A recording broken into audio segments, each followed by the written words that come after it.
Hello, everyone, and welcome to Season 4, Episode 10 of History's Greatest Idiots, the show where we go back through all of human history and give you examples of raging monstrosity and stupidityness that you can take lessons from, so you never repeat the mistakes of other idiots again. But who are we kidding? We're humans, and sometimes we don't learn from our mistakes. And actually, there's going to be a story that I'm going to be telling later on, which is like, how do we keep making this mistake? So, stick around for that. Joining me as ever is my amazing co-host and dear friend Derek. How are you doing, Derek? I'm doing pretty good. Nice. Yeah. It's been a good week, I think. It has. Yeah. We've actually, interestingly, I didn't mention this in our pre-call call. We've just finished having a thunderstorm here. Super interesting. Like, I chucked on a little bit of Air Moon Safari and just like sat and watched the thunderstorm, which is ironic because I had a migraine all day and then I woke up to a thunderstorm. I was like, oh god, is it still happening? No. So yeah, we the weather's broken. It's no longer like 90 fucking degrees in the UK anymore. It's going to go back to being rainy and cold again. Oh, see, yeah, I think it's like 900 here or something. Yeah, you're kiln level hotness right now, like a kind of a clay pit, basically. Yep. So yeah, I'm not going outside these days. No, just only in the morning. Yeah, the guys who dug the Panama Canal, it was probably like cooler for them than it is for you in Arizona right now. So yeah. It's not that bad yet, but I can complain if I want to. Of course, you live in a desert. That's totally fine. So we've had a really interesting couple of weeks. Before we get into it, I want to give a shout out to our wonderful patrons, because there's a bunch of anniversaries coming up soon. Jesse Christ, our first ever OG patron, he will be celebrating his 1 year anniversary with us next month. Kimberly Johnson, our second patron, she will be celebrating her 1 year anniversary in July. Andrew Zavara, our third patron, will be celebrating his 1 year anniversary in August. And Dilly Baub will be celebrating his 1 year anniversary a little bit later on in December. So Kimberly, welcome along to the podcast. Thank you for joining us again. And all of those people I mentioned, you'll be getting special gifts, the special 1 year anniversary. Kimberly's already had like a little bit of a kind of an extra early gift because Patreon screwed up her present. So yeah, we were like, have this. It's only fair. So I'm going to design Kimberly a very special 1 year anniversary gift that she can frame and mount on her wall, possibly in her office, to display credentials that everyone will respect until the end of time, because we are an accredited university of stupidity. So, yeah, that sounds fair. That sounds totally legit. Yes, you can. We are definitely someone that appears on those sorts of lists, and I've used it already. I'm glad. I hope that the cop was receptive to you using your get out of jail free card. Get out stupidity free card, and don't get sued by Hasbro. So congratulations on using that already. Take it with you to every bar you go to. You'll never get ejected because they'll be like, okay, yeah, you got that. You can go in. Yep. So, yeah, that's how it works. That's how it works. And if you would like to join our wonderful patrons and sling us a little bit of money so that you can see our behind the scenes stuff. Sorry, it was this. He left and let me go. Well, I'm glad it worked. It actually worked. That makes me so excited. Oh my god, can we start like selling these things now? Like, those things normally cost thousands of dollars, without jail free cards. That would be so cool. So yeah, if you would like to join our fellow patrons and sling us a little bit of money so that we can potentially in time do this as a full-time gig, go to patreon.com/history's greatest idiots so that we can give you things like a free gift when you sign up. We can give you things like behind the scenes stuff from our lives that nobody gets to see. A bunch of really cool pictures and videos recently from us. Now the weather's starting to get really interesting. I've been able to venture out, and Derek's been some really cool places. And also we do Patreon exclusive recordings once a month, and we put our scripts up, which I'm going to be doing later on this week. And also we're looking into the potential of ad-free podcast recordings. So, because we have ads now, but if you sign up to our Patreon and we eventually get around to doing this from now on, you will get ad-free podcast recordings. So you can listen to it without wonderful advertising that makes us a little bit of money. But, it's a great way. We get money either way. So yeah, I'm enjoying listening to our show and then like going, oh wow, we've got advertising now, and it's not intrusive. There's like one advert. I'm so happy. It's like, you listen to those podcasts and you're like, god damn, every 8 minutes there's a different fucking advert. That's a bit much. Also, I feel like that's partially the responsibility of the podcasting platforms, because like when you do the automated adverts thing on these platforms, like I do with Spotify, and I did it once and it shoved like 9 adverts in there, like just random points throughout the episode. And I was like, that's too much. I don't want to listen to that. Yeah, so, I mean, gosh, our show's long enough as it is. I know. Like, we're adding like 5-6 minutes onto the show by doing that. And that's way too much. So I was like, no. We'll do one advert. We'll do a pre-roll advert, and then everyone can just sort of settle back, and that's it. We won't blast you with adverts just yet. Maybe on the 100th episode. Yeah, there you go. Yeah, we'll put 100 adverts. There you go. Nailed it. That's where we make all our money. Thank you so much, Brittany, for joining us, and everyone else joining us. Really cool stuff happening with the podcast, so stick around. And if you would like to follow us on Instagram, go to History's Greatest Idiots on Instagram. Same thing on YouTube. You can get all of our episodes on YouTube. I read a really interesting thing, because I'm in the podcasting industry and I get statistics sent through all the time. Apparently, of the 2 major platforms that like host podcasts, Apple Podcasts and Spotify, only one of those is going to be relevant for podcasts in the next 5 years. The other growing platform apparently is YouTube. So really, yeah, okay. I was surprised. Apparently, most CEOs in the industry believe that YouTube will be the second biggest provider of podcasts in the next 5 years. That is really interesting. That is. So we got to get our game up on there, Yeah. Well, a lot of people are leaving YouTube, it seems like. I know. And apparently not for podcasts. Podcasts are going to be the thing. So happy to be part of that. A podcast of all adverts. You just that's what we should do for the 100th episode. We should just be like, hey, thanks for listening to our advertisements for this episode. And then it'd just be another advertisement. It's just continuous adverts. That would be so horrific. We'd lose everyone. That would be terrible. Oh my goodness. Thank you for the idea though, Kimberly. We might launch a separate podcast where it's just all adverts. Just make that a full-time gig. That would be amazing. So away from crazy levels of advertising, Derek, who is your idiot for this episode?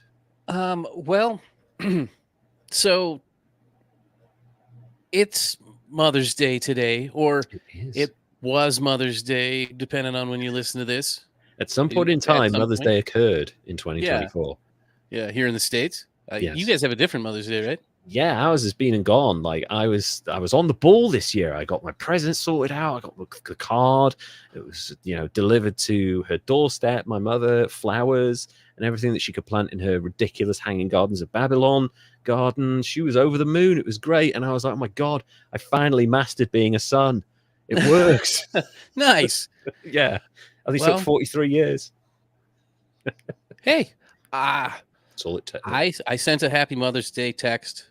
God, I'm a horrible son. That's fine. It's fine. It's the contact that matters, really. At least neither one of us have this lady as our mother, because it's Mother's Day. I thought, why not cover an absolutely terrible mother? And so that's what I'm doing. And as far as like the redemption arc thing that I was going for this season, that didn't happen this time. She was just a cold-blooded killer. Wow. So today I want to tell you about the American serial killer Nannie Hazel, a.k.a. Nannie Doss, a.k.a. the Giggling Granny. Oh, that sounds creepy as fuck. Yes. Yeah. She's an Alabama woman responsible for the murders of 11 people. Jesus. Give or take, between the years 1920 and 1954. Okay. Wow. That's spread out. Mm-hmm. Yeah, nobody was paying attention. That's like the running theme on this one, I think. Okay. At first sight, she comes across as like a sweet grandmother with a charming smile. And for folks that are watching the video podcast or on YouTube, I'll go ahead and throw up the picture of her here. That's the giggling Oh, granny, yeah, she Nannie seems Doss. totally innocent. Just a Hmm. normal grandma-like figure. Yeah. She's got the curly hair, she's got the glasses, she's got double chins, the smile, just like any other grandma. Yeah, it's like this woman murdered 11 people. Holy shit. Yeah, that friendly demeanor is totally just a front. When the truth comes to light, they found out she's a cold-blooded murderess that wiped out almost her entire family, like Oh, single-handedly. And holy then, like, shit. not like her family, like all at once either. No, just Yeah, like slowly. it's like a bunch of different family. Do we want to So go around to her house this Christmas? Look, we've got to. Okay, we're related to her.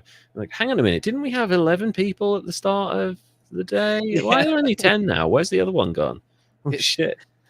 yeah, it's like beer. It's like the bottles of beer on the wall song, but just with kids. That's so dark. Holy shit. Let's dive into it here. Yeah, Nannie was please. born on the 4th of November, 1905, in Blue Mountain, Alabama, which is now part of Anniston. And I have no idea where that's at, but it said it everywhere I looked about it, so I put it in here. She's one of 5 children of Louisa and James Hazel. And Okay. Nannie's father, James, was a bit of a controlling and abusive prick. There we He, go. by all accounts, was a shit father and husband. He forced his kids to not go to school and work on the family farm. Ugh, It resulted in a very limited education for Nannie. that's not a good start. I mean, that's like, if you're going to create a serial killer, you've kind of got the perfect environment right there. To begin Yeah. with. Yeah. Yeah. Well, and I mean, it's 1908 Alabama, so education is what it is, but Mm, no education is bad. And yes. being locked up, controlled, Yeah. not good. Not good.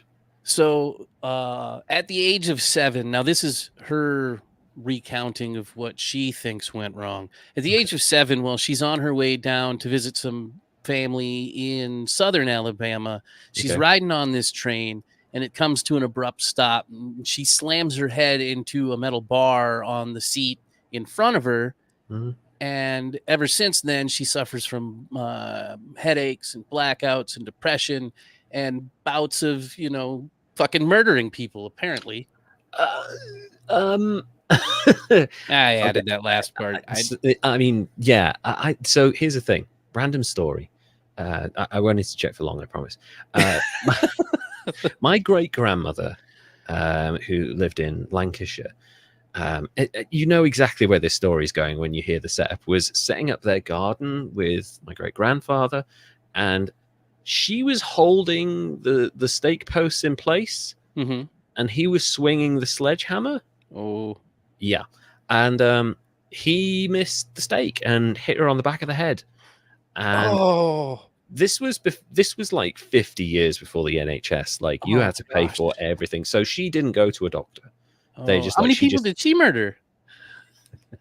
not a single one. But she did develop Parkinson's. But again, like, everyone's like, oh wow, she's developed Parkinson's. That's so sad. I'm like, she's 91.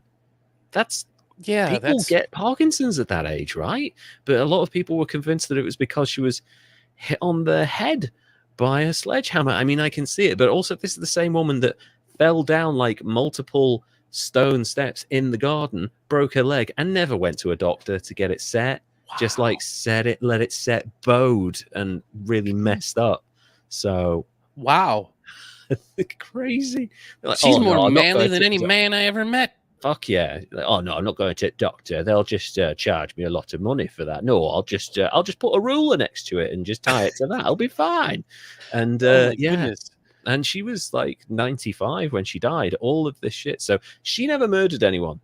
But she did kind of develop stuff potentially because she had a massive head trauma when she was younger, like Okay. 20s. All right. This is Well, indestructible. so I mean, maybe it's not 100% relatable, but the head injury could have played a Oh, role sure. in her murderous tendencies then. It certainly can change personality aspects when you have a head trauma that young. So for sure, there's definitely that there. Okay. Well, that's what That's what she said caused her mental instability, at least. That was her excuse. And she can have that. Yeah, that and her upbringing for sure. Yeah. Oh, yeah. And oh boy, here we go. As she blossomed into a young woman, her interest kind of drifted into the romantic area. And one of her favorite hobbies was her mother's romance magazines and kind of daydreaming about her own romantic future. It happens. Yeah, that's normal behavior. Well, yeah, a lot of that is like escapism and getting away from her day-to-day life of fucking choring on the farm all day. Why not? Yeah. I mean, it's basically today's Disney movies and princesses with being swept off their feet and taken away where, nothing bad's ever going to happen. And, absolutely, fairy tale lives. Yeah, wonderful. I mean, studies today show that those kind of stories impact young ladies kind of negatively and give them a bad outlook a lot of times on the romantic relationship and what it's supposed to be. So they grow up with the wrong expectations. And Nanny's a young girl that's not very educated and got a knock on her head, and she's dealing with emotional and probably physical abuse at home. Right. Yeah. She's reading these stories and creating like really fantastical ideas of what life could be like for her. Yeah. And that, I think, kind of paves the way to like what she does later on in adulthood, I think. For sure. I also feel like she's had such a shit life. And I know, that stuff about studies proving that, unrealistic fantasies of future romantic relationships are everywhere. It's a similar thing in young men and porn these days, and how it creates unrealistic expectations of sexual interactions. But I actually feel like her life was so shit at this point that actually I don't begrudge her like a bit of escapism through these novels. Like, that's actually a nice thing. That's relief from what seems to be a very difficult life. Yes. So I'm actually kind of in favor of her reading these quite nice sounding stories, to be fair. So even if they aren't realistic, Right. And then the danger of it is that she just had a little bit of trouble distinguishing fiction from real life. And one of her favorite parts is she got into the Lonely Hearts column. And that's the section where folks were looking for love. Like, she blended the fiction with the real life stuff. And later on in life, she used that Lonely Hearts column to claim some of her husband's victims, whatever you want to call them. Jesus. Because she was also known as the Lonely Hearts Killer. Oh, shit. That's even scarier. The Black Widow. She Black Widow the shit out of them. Oh, my God. Wow. This woman. So many cool nicknames. Oh, tons of them. Anyway, as you might imagine, her dad wasn't into her being into the romance magazines. Of course not. It's not picking up a plow. Well, and he actually forbade the Hazel sisters from wearing makeup or attractive clothing because he thought, obviously that's going to get them molested by other men. Yeah, as opposed to controlled by him constantly. So right, yeah, because he also forbade him from going to dances and social events, breathing in the direction of strangers. Yeah, and I think he might have been like abusing himself, and he didn't want to run the risk of having other men in their lives and competition for himself. It sounds like her father was also a psychopath, to be honest. Yeah, he was super controlling, and it was like kind of a gross father figure thing, but it's not good. It made her, I think, who she was. Like, it played a big role in kind of, I think, the men she chose too. But right, okay. His crazy controlling nature, though, didn't stop him from being totally cool with the idea of her marrying at the age of 16 to some dude she worked with at the linen factory and only dated for 4 months. Oh, yeah, that's a weird change. Yeah. Shit. It's whatever. Maybe the guy slipped him some money. Nope. He was kind of getting sick of Nanny's shit. He just wanted to get her out of the house. Okay. Charlie is a coworker of Nanny's at the linen factory, and he chums up to her dad, gains her approval after just 4 months of dating. Now, Charlie is the only son of a single mother, Okay. And his mother insisted on continuing to live with him after he got married. That's not good. No, and Nannie didn't like it either. Not And surprised. she wrote about it in like her journal, and a quote from her goes like this: "I married as my father wished in 1921 to a boy I only knowed about 4 or 5 months, who had no family, only a mother who was unwed, and who had taken over my life completely when we were married. She'd never seen anything wrong with what she had done, but she would take to spells. She would not let my own mother stay the night at all." Wow. So, yeah. Really controlling. She's gone from one controlling relationship to another with an older figure. Exactly. Shit. She just went from someone else's shit to someone else's shit. Yeah. And now she's got a husband. Oh man, that's so bad. Good point from Brittany here. I feel like I should say poor Charlie right now. I mean, yeah, because like Charlie's had to put up with this shit. You'd feel that they'd be kind of kindred spirits because, you know, you've got a female serial killer and a potential Norman Bates situation going on here. So like they've got a lot in common when it comes to controlling parental figures. That's crazy. Maybe. Yeah. We'll or maybe see. she's going to kill him. Does she? Well, So Nannie and Charlie have a lot of kids really quick. They got 4 daughters between 1923 and 1927, which whoa, fuck me. That's this is just a factory production line of children. Holy shit. Yeah, basically she's pregnant nonstop from 18 to 22. Okay, Jesus. And then at this point, she starts drinking really heavy and smoking a lot. I mean, maybe that'll do it for you, yeah. And both of them are super unhappy, and they're both like accusing each other of cheating on each other, and they both probably are. Because Charlie's disappearing for like days on end. Days? That was kind of normal behavior back then, I guess, wasn't it? I've seen Mad Men. You know, Don Draper disappears for like 3 fucking days at a time. So I guess that makes sense. Yeah. And it's just I couldn't find any details, but I could find that it wasn't a good marriage. And no, it doesn't sound like it. It probably had a lot to do with how young they were, how many kids they popped out, the fact that his mom was a psycho. Yeah, they've been raised by psychopaths, and also like no formal education, so they'd never had that ability to emotionally mature, really. So yeah, man. And then tragedy struck in 1927 when their middle children, Zelma and Gertrude, both died within a month of each other from food poisoning. Food poisoning? Yes, sir. Now we know that it was probably Nannie that killed them by poisoning their breakfast. And this is when her murderous streak starts, they think, probably, by killing her 2 children, 2 of her own middle children. Fuck. I was going to say, like, is this... Because my mind, when I heard that, immediately went to Munchausen's by proxy, where, like, somebody gets attention through their constantly sick child to the point where possibly they're poisoning or damaging their child to get the attention through doctors. But she just straight up fucking poisoned them. Yeah, there was just too many people in the house. It was just too much going on. It was, too much laundry. Like, they gotta go. Kinda. Fuck.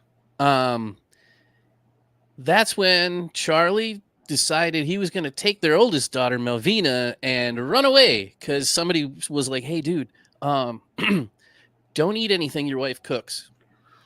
Oh, yeah, that'd do it. Why didn't he take the other one? Why didn't he take the youngest? I don't know. He left their newborn, Florine, with her and took off. He also left his mom. Well, yeah, I mean, sorry, Mom, but yeah, fuck you. You're staying. So, yeah. Holy shit. It's whatever. Now, Nannie's a single mother at home with his mom raising their baby, and she gets a job at a cotton mill to support their youngest daughter. And then just randomly, Charlie's mother dies. Food poisoning? I don't know. Nobody knows why. She probably did it. There's no proof that she actually killed her. Nobody looked into it.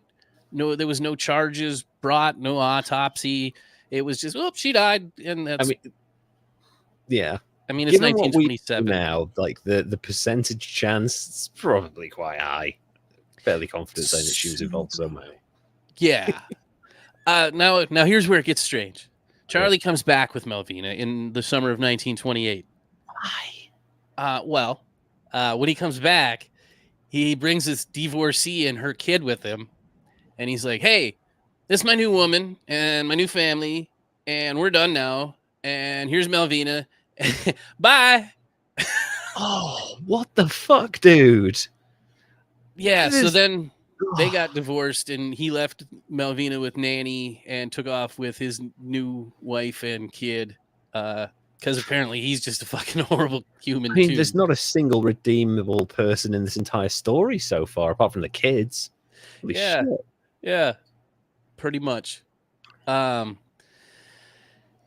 So he claimed he was afraid of Nannie, and that makes it worse, I think, because if he's afraid of her, he left both of his kids with her and left to go start a new family. If you're afraid of this woman and you're a rational person, you do everything you can to get your kids out of there, and probably your mother. But he initially did some of that and then just left her there. That's what the fuck. He is awful. 2 of my kids died and then my mom died. I'm gonna come back and leave my other kid with you just in case. No way. Never happened. This one's pissing me off. Could you take care of it? That's what he did. Yeah. She won't do her chores. Can you look after her for a few days? Oh my god. Shit. So after the divorce, Nannie and the kids move back in with her parents, and she continues working at the cotton mill where she meets her second husband, Frank Harrelson. Okay. And she meets him in the Lonely Hearts column in the newspaper. Okay. And after a few months, she learns that he's an alcoholic who has a criminal record for assault. Well, it's the 1920s. So, yeah, it's like 75% of men, basically, at that point. Yeah.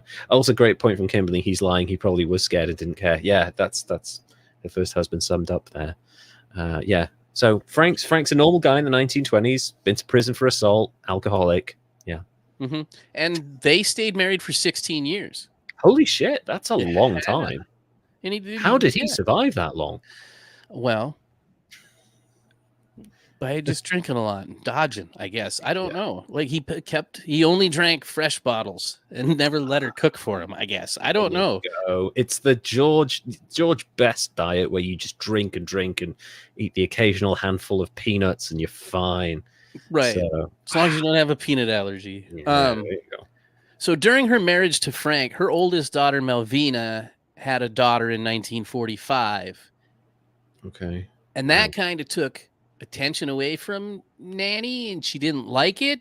And it's just magically that baby died really soon after the birth. And there's this strange story that goes around with it that while Melvina was recovering and waking up and kind of groggy, she woke up and saw her mom, Nannie, sticking like a long hat pin into the baby's head. What the fuck? And then she like fell back asleep. And when she woke up and asked for the kid, her husband and sister and doctors told her that the baby had died and they didn't know what happened. Oh my god. Yeah. And then she told him that she thought she had seen it, but the doctors said they didn't know what had happened. Nobody's seen anything. Even without the proof, it's still probably she killed the baby. But holy shit, that's dark. Nobody really knows why or if it's true, but probably, yeah. I mean, a good point from Kimberly here. Nannie killing people with no insurance. I feel like this is a missed opportunity. I think Nannie is like, because obviously there's like smart psychopaths who will do things for financial gain and like not feel any emotion and try and get as much money as possible from the situations. I think Nannie, because of her abusive upbringing and her lack of education, is just impulsively killing people through like basic jealousy and for now horrible. Oh my god. For now. Okay. Soon after the death of that infant, Melvina went to go visit her father, Charlie, and for some reason she chose to leave her 2-year-old son Robert with her mom Nannie. Oh no. And while Melvina was gone, Robert died. A few months later, Nannie collected $500 life insurance policy that she had taken out on Robert. Oh my God. She figured it out. Yeah, she had. Holy shit. $500 back in the 20s. That's a lot of money. This is 45 by now. Oh, it's 1945. Okay, yeah, sorry. Fast forwarded a bit. That's a house, like back in the probably 40s. Yeah, $500, yeah, in Alabama. Holy shit! And now by this time, Frank and Nannie's marriage is on the rocks. And like I said, he's an alcoholic and abusive. And in mid-September in 1945, Frank came home drunk from partying with some friends, and he forced himself on her. That's all I'm going to say about that. And so she was kind of pissed, understandably. Killed him in self-defense. Well, she put rat poison in his jars of corn whiskey, and that did the trick, because on September 16th, 1945, he died, and they just kind of assumed it was like something that killed him. Well, I mean, he's been drinking hard for nearly 20 years. It's likely to be that. He's probably moved on to paint thinner at this point. So, yeah, it'll be something he drank. Right. And actually, you know, if they did an autopsy and found that his liver and kidneys were destroyed, I don't think anyone would question that it was like a poison. They probably just assumed that it was all the heavy drinking for decades. So, yeah, like perfect. Almost a perfect crime, really. Off she goes. After Frank's death, she's back up to her old antics and meets another man pretty quick named Harley Lanning, who was a childhood friend from Anniston, Alabama.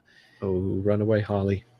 Yeah, and she's traveling through Lexington, North Carolina at the time where he was living, and they met back up and got married like 3 days later. Holy shit. Yeah, she's not like wasting any time. My God.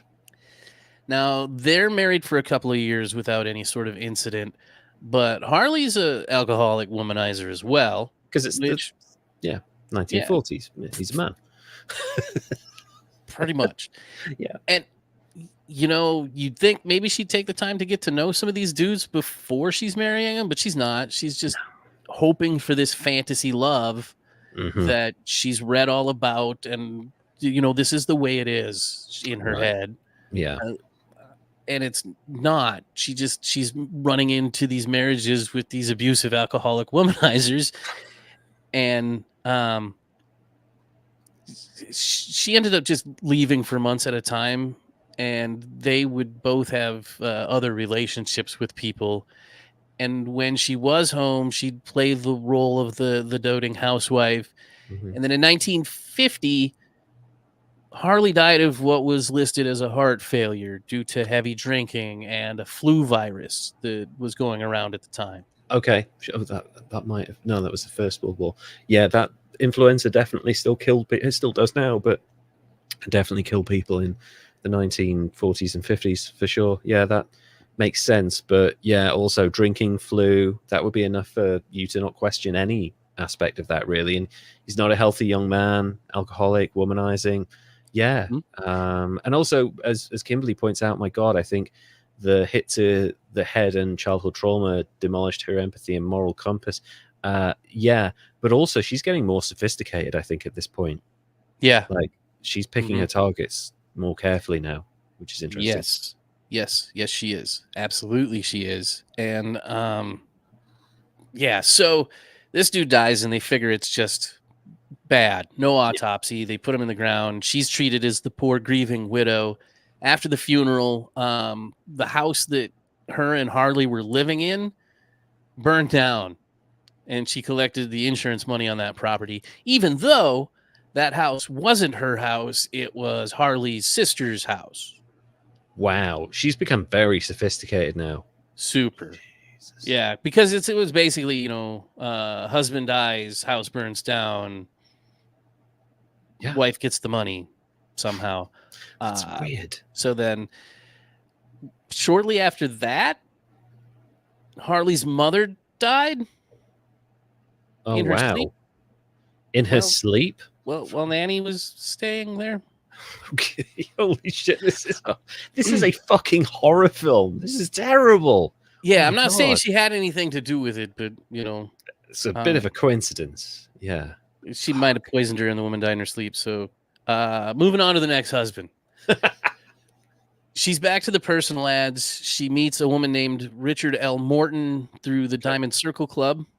He lives in Jamestown, North Carolina, and they don't move as quickly this time. Mm-hmm. But they do get married in 1952 in Kansas. Okay. And around that time, Nannie's mom, Louisa, came to live with them because Nannie's dad died.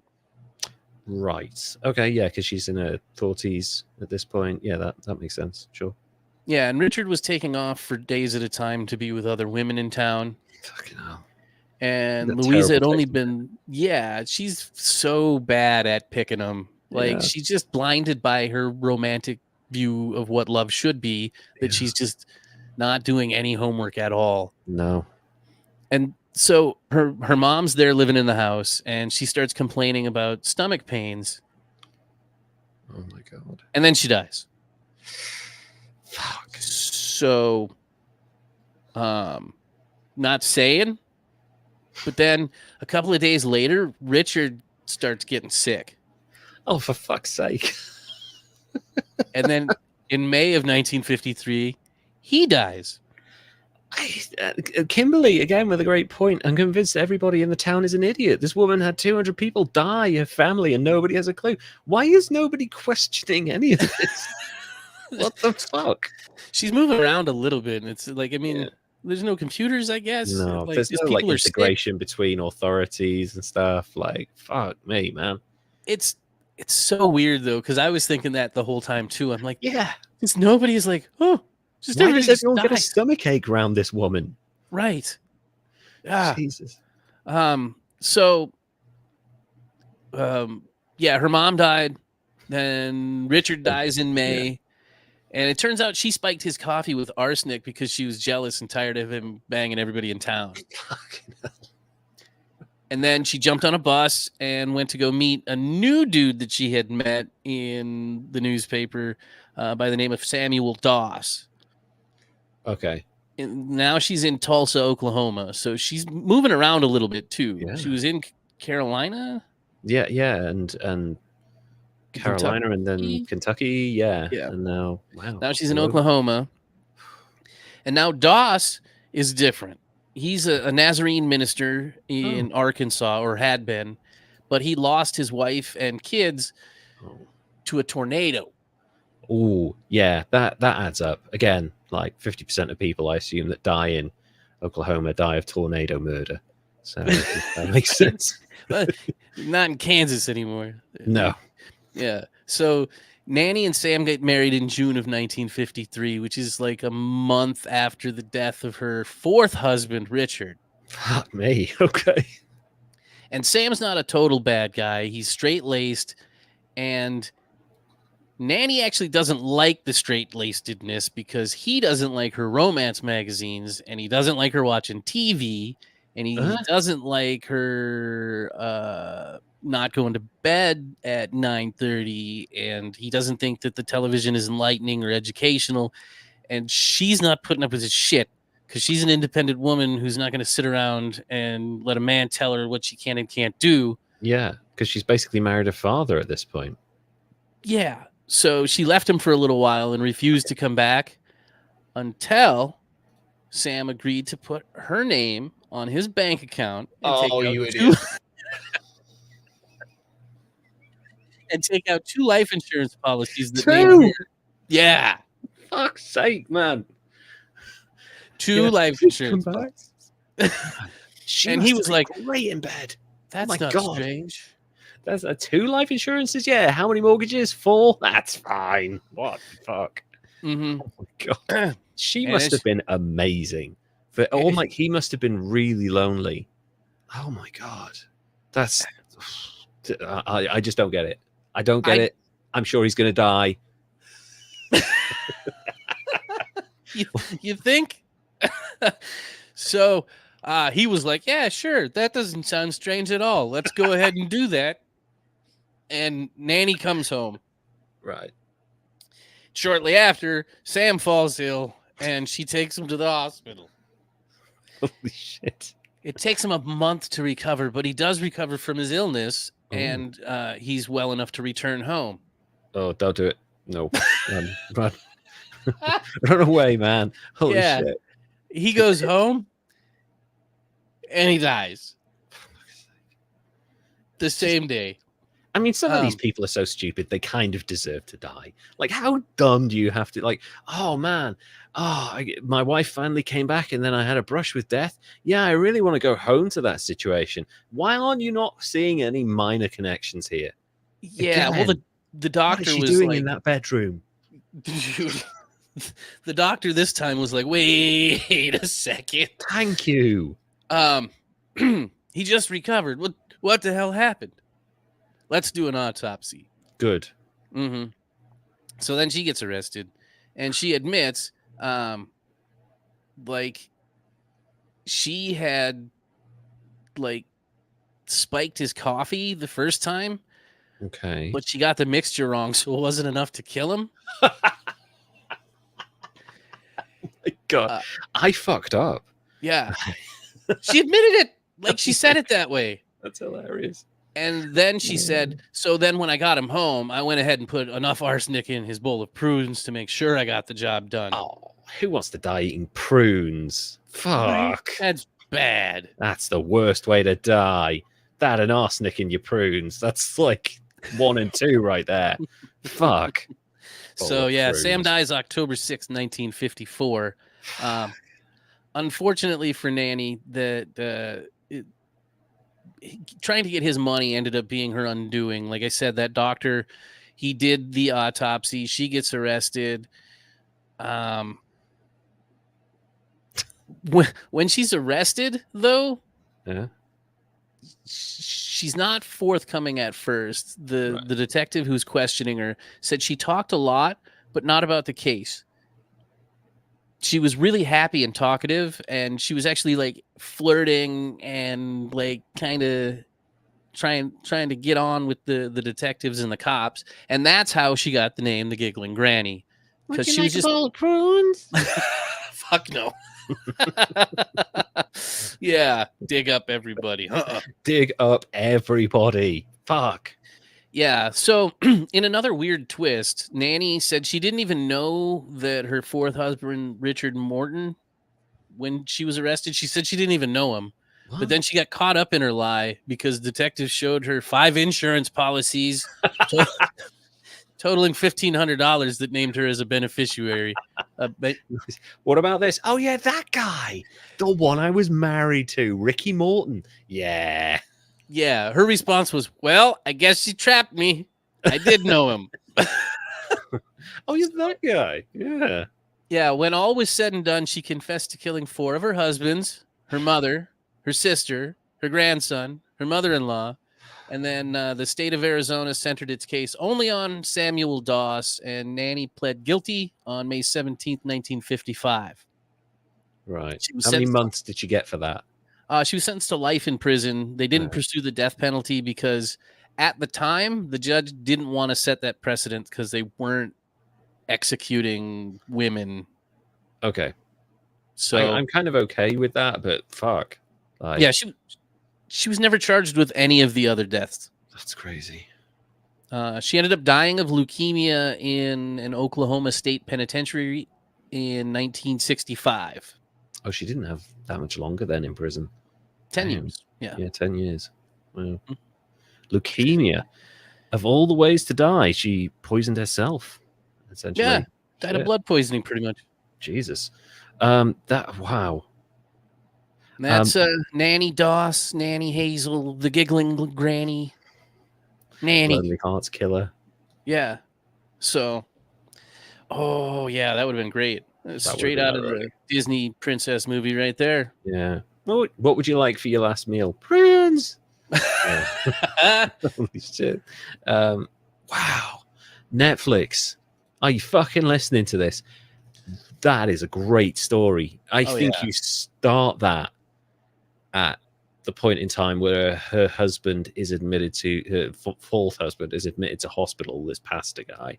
And then you center it around her husband and the doctor who's suspicious. And then you spin that off into like, listen, I have some suspicions this guy shouldn't be getting ill. Can you look into her past? You have some detectives or someone look through her past, dig up her history, and then you have like a kind of a cut back while they're investigating that he starts getting ill again, and the doctor's getting really suspicious. Like, that's how you structure that film. You start at the end, and then you have them unravel the whole story from there. That is an incredible story, Derek. Somebody hire this man. I want to see that movie. Get it done. I just want money to do the things I'm good at. Oh man, that is so dark. Like, I mean, sorry everybody.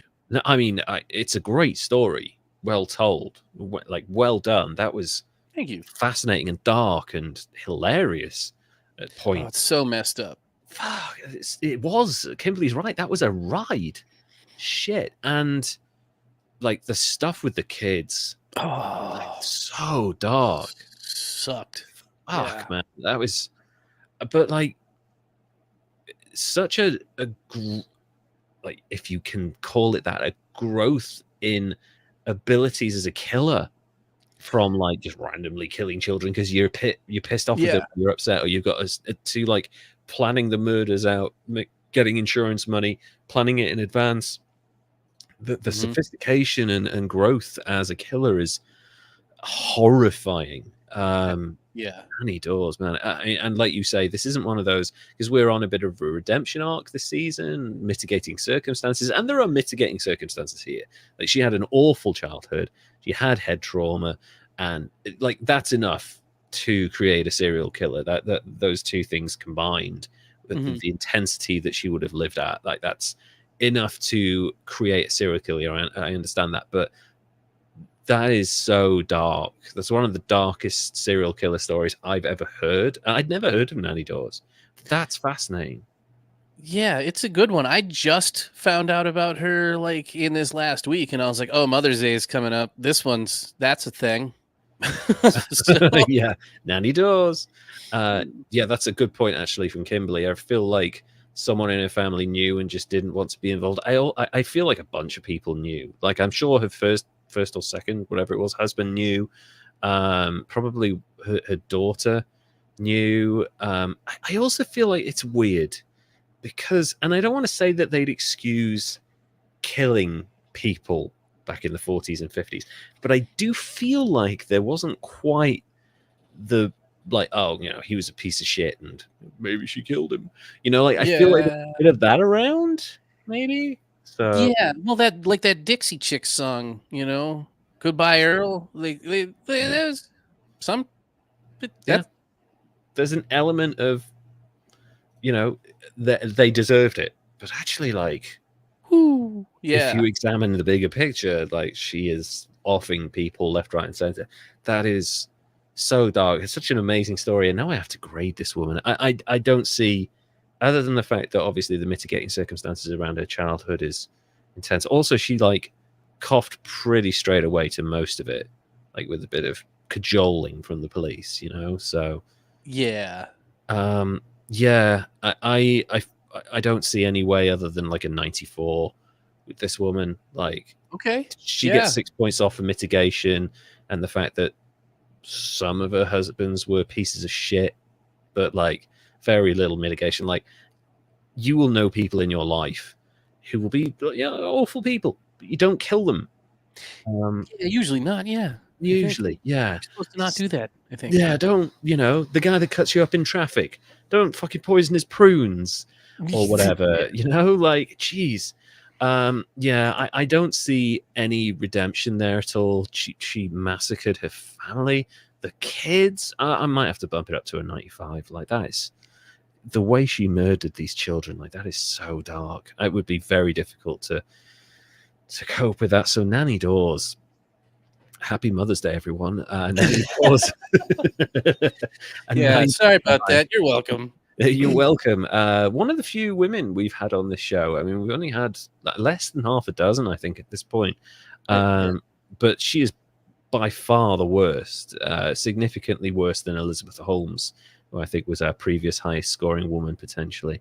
There may be more in the future. I don't usually like covering serial killers because there's usually nothing that funny or redeeming about the stories, but actually elements of the way you told that story was quite funny, just in the fact that society didn't seem to pay any attention to this fucking woman.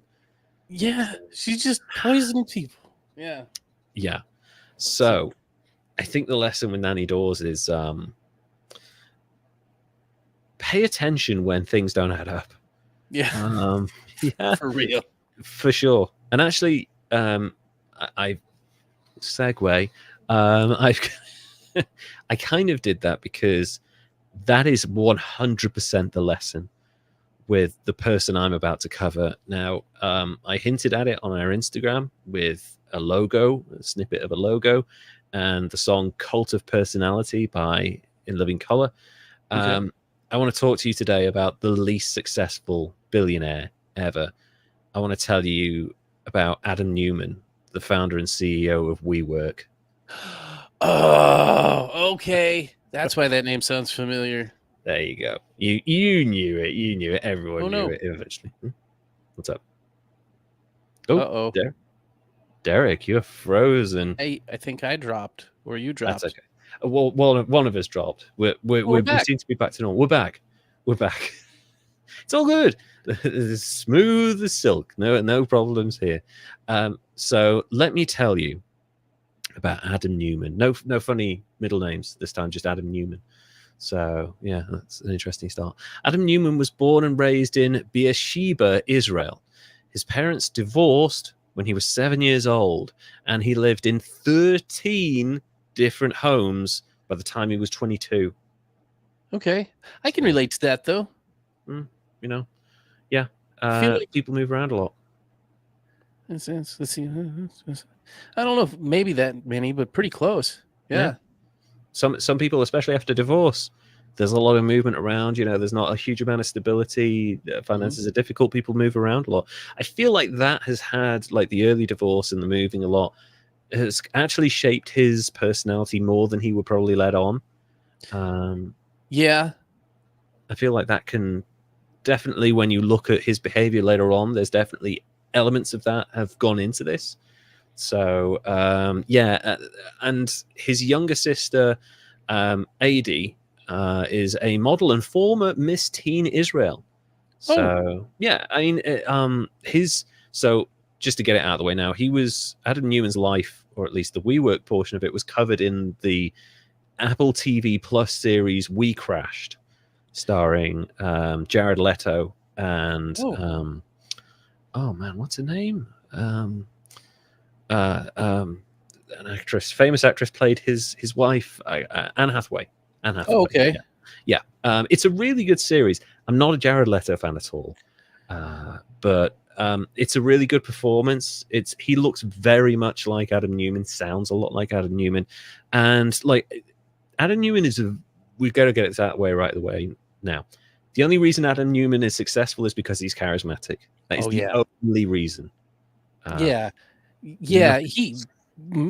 documentary that I watched on him, I was like, I'm so jealous of you, dude. He is charming in a way that actually borders on psychopathy. Like, he's very intense.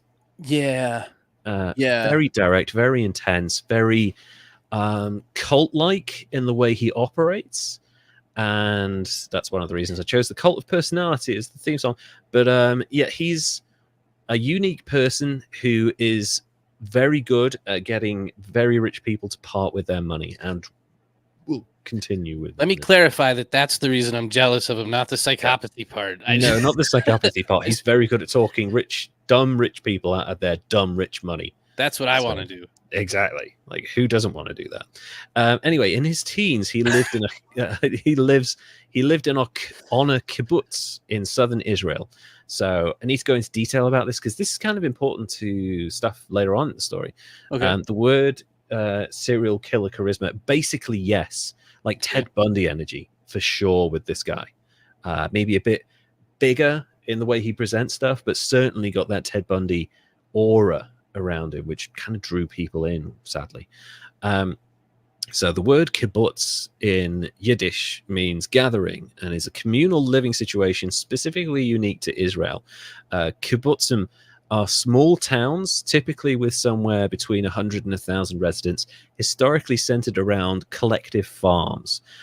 In recent decades, however, some have come to thrive on modern industry and tourism. So central to the kibbutz are roots in socialism and Marxism, ideas about collective living. Early kibbutzism were exercises in radical democracy. So a really unique upbringing where he is essentially brought up in a communist commune, like an actual commune at a bunch of points. And it's all centered around the community sharing responsibilities for producing food and cleaning, and very, very similar to cults in a lot of ways, to be honest. Yeah. Elements of communal living actually appeal to me quite a bit. The sharing of responsibility, helping each other out, helping each other thrive, maybe the freedom from certain bills and having to have stresses in your life over working certain number of hours. You can work to live and enjoy your life and stuff like that. But there are definitely elements of this kibbutzim lifestyle that aren't quite good for this young man, especially after his divorce. So this is also important for his future. Anyway, as most Israelis do, he served as a junior officer in the Israeli Navy because they have to enlist when they hit a certain age. Right. He's spoken of observing Shabbat with his family every week, and the role of Judaism has played in his personal and professional life. He's very founded in Judaism. It's a big part of him. Unfortunately, it didn't make him humble, which I've known a lot of Jewish people. I've known a lot of very strict Jewish people of various different elements, like Hasidic Judaism and like traditional Judaism, and people who are even non-practicing Jewish people. I've known them all, and they've actually, for the most part, I found them to be really warm and friendly and welcoming. I've never really known anyone to be like aggressive or anything like that. They've always seemed to be a bit more open to discussions and listening and stuff. But this guy is not what I would call someone similar to what I've interacted with when it comes to Jewish people who have been centered around like this, like, oh, I'm big into Judaism and it's taught me this. Like, he's different from every other person I've known who's been like that. Okay. So yeah. Now, here's a really fun, interesting part of the story. Neumann married Rebecca Paltrow in 2008. Yes, you heard that right. She's a Paltrow. Okay. The daughter of Evelyn and Bob Paltrow grew up in Bedford, New York, and attended the Horace Mann School. Her father had a direct mail business and spent a number of years in prison for tax evasion. So I wonder what attracted her to the smooth-talking, slightly dodgy businessman, Adam Neumann. Daddy issues? Yeah. I don't want to say it, but this just went downhill already. Yeah, I mentioned the P word, and already things are looking strange. Neumann attended Zicklin School of Business at Baruch College in New York. This is how they met. And she went on to study business and Buddhism at Cornell University. Yeah. All right. An elective, that is. Yeah. Minor in Buddhism? No. What? That's interesting. A really interesting mix. Not the business of Buddhism, though. That's probably a very different, much more confusing course where everyone's like, hang on, that doesn't make any sense. So this is very much a business decision, though, because she later goes on to become a certified, I'm going to have trouble saying this, Jivamukti yoga instructor. Don't know what that is. No idea. But it's a yoga instructor. Yeah, she's setting herself in business as a yoga instructor. It's smart. Yoga instructors make good money in the right circumstances. So that's probably, studying Buddhism, having that being part of your business degree and understanding yoga and other stuff. Like that's probably very central to having a successful business in that field. So good for her. Yeah, it makes sense. Yeah. She received her yoga instructor certification from the Omega Institute for Holistic Studies, and she is a first cousin of actress Gwyneth Paltrow. There we go. The family majors in blonde and bullshit. Yes. And we are going to be knee deep in bullshit in a little bit. So, according to Vanity Fair, at WeWork, she had been known to have people fired, such as a mechanic for WeWork's Gulfstream jet. They had a Gulfstream jet. Within minutes of meeting them because she didn't like their energy.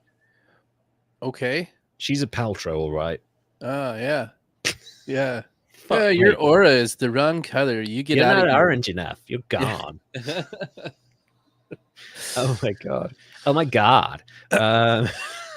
Before founding WeWork, Adam Neumann found, and this is really interesting. This is the key for me. And I'm like, if he just followed this, none of this would have happened. Okay.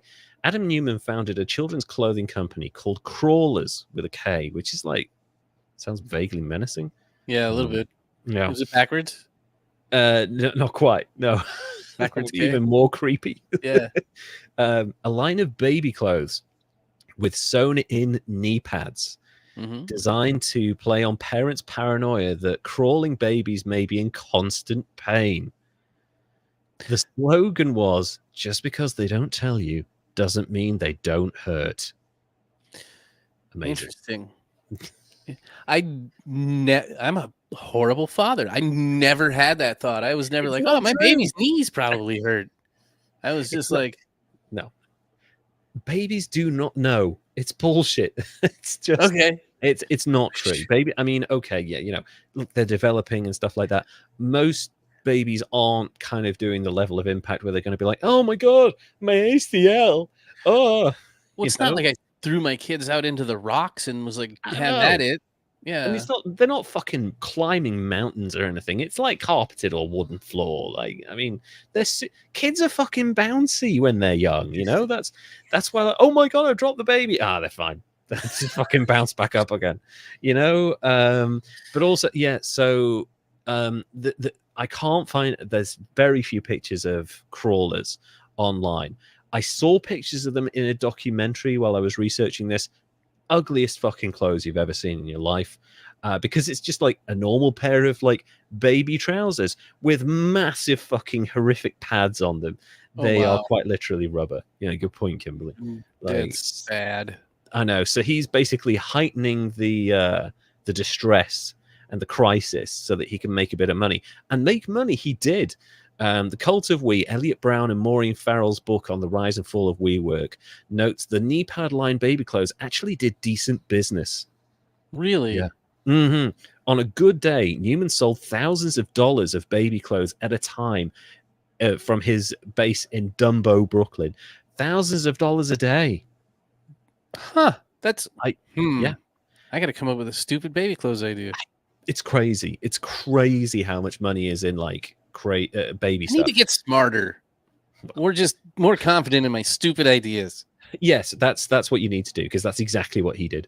Yeah. Also, like, I feel like if he'd stuck with crawlers and just stayed there, like thousands of dollars a day, just stay in your lane, make shitty baby clothes, live in a nice place in Brooklyn. You will probably make money long enough to retire. You'll have a comfortable life. You and the paltrow will be fine. But no, this man had starry eyes, and crawlers were not enough. What's this? There's a sucker born every day cashing in on new parent fears. Yeah, and actually that whole like cashing in on people's fears, manipulating people's thinking. Yeah, it's time to take that to the next level. Crawlers shows that Adam Neumann was willing to sell anything, and that his wife, and as his wife Rebecca points out at one point, he doesn't even need to believe in the product because he didn't believe in crawlers. Oh, he just needs to be able to sell it. That's psychopathy. Yeah. Yeah. It's kind of scary. Not that it's not a clinical diagnosis. No, allegedly. Amazingly, Crawlers is Adam Neumann's most successful business to date, because unlike every other business venture, it actually made a profit. Okay. Yeah, not valued as high as WeWork, but it made a lot of profit, actually, several hundreds of thousands of dollars. See, profit to me is more important than valuation, because valuation is just made up numbers. And that should kind of be the rule in business. But for a period in the 2010s, it sure as fuck wasn't. And this is the example of that. in like full-blown Technicolor, really. Yeah. In May 2008, Adam Neumann and American mogul Miguel McKelvey, that's a fun name, established Green Desk, an eco-friendly co-working space in Brooklyn. In 2010, Neumann and McKelvey sold the business. So they made a bit of profit on that. Not as much as the crazy baby shit, but they founded WeWork as a result, renting its first location in Soho, Manhattan, which opened in April 2011. Manhattan real estate developer Joel Schreiber purchased a 33% interest in the company for $15 million. Oh, wow. It's a lot of money out the door. Schreiber, huh? Yeah. Got a Paltrow and a Schreiber. Is he Got a Paltrow and a Schreiber? Friend? Yeah, and he's in New York real estate. Man's doing all right. 15 million, huh? 15 million out the gate, yeah. In 2011, PepsiCo placed a few employees in the location who acted as advisors to smaller WeWork member companies, making the location a startup incubator unofficially. So Pepsi very smartly realized that there were like young entrepreneurs coming into this location, and they wanted a piece of the pie. So they're like, maybe these one or two of these people come up with a good idea. We come in as angel investors, give them like 50 grand. Maybe down the year they make a few million, and we get a cut of that. You know, not smart. Yeah. And Adam Neumann is only too happy for people like Pepsi to be showing an interest in his business. In 2012, he partnered with Ken Horn of Alchemy Properties and Joel Schreiber again, and purchased a $68 million top floors of the Woolworth building, world famous Woolworth building, wow. which they then converted into condos. This was funded through loans from WeWork. How? You do that? Took out loans against the value of the business. Oh. Good point here from Brimus Cox. Sorry. Welcome to the stream. Adam Neumann is clearly the most dangerous because he makes us all believe we could make the big bucks off our dumb ideas. I mean, yeah, that's incredibly dangerous. And actually, he sells you a dream for pennies on the dollar. Like some of these desks we're renting for like $45 a week. Really? Yeah, very affordable. Like a desk in a WeWork building you could rent out, and like some of the conference rooms were super cheap as well. He's starting right at the bottom, but also you got free beer on tap, and there's ping pong, and there's plants, and you can play music, and there's happy hour, and blah, culture. Yeah, you know, so culture, free beer. He's now bought a load of condos, so he's now entered into the property business himself entirely through WeWork. That's given him the foundation to build his own property empire, which also a running theme here. It's an interesting like shell move there. Yeah, so it's kind of like McDonald's, who are a surprisingly big force in the real estate world because they will buy the land that the McDonald's restaurants are being built on and then lease them to the franchisees at a fee. So making burgers is one aspect of the business, but actually they've got a shitload of property value as well. By 2013, WeWork customers included 350 startups such as Fitocracy and Hackhands. Never heard of them, but yeah, those are names. So they started in WeWork. It's something that they can use in their promotional material, and they're growing very, very fast. 350 startups that's huge. It's good for them. Yeah. By 2014, WeWork was considered the fastest growing lessee of new office space in New York and was on track to become the fastest growing lessor of new space in America. WeWork investors as of 2014 included JP Morgan Chase & Co., T. Rowe Price, Wellington Management, Goldman Sachs, the Harvard Corporation, Benchmark, Mortimer Zuckerman, and former CEO of Boston Properties. So a lot of big name backers. Yeah, that's an impressive list. Yeah, okay. So 2014 is like the zenith for them. Like they've got loads of people are making successful businesses through a little desk in WeWorks. But also the interesting thing, and this is something that WeWork did incredibly well, WeWork's success came in marketing itself as a tech company rather than a property company, because there's much more money in the tech industry compared to like everything else. Like I saw a statistic about organized sport compared to tech, and it's like organized sports revenues like this, and then you got tech, which is like 10 times the size. It's crazy. So yeah, well, I can't get into it, but yeah, tech, you can even use it for things like logistics to make you money.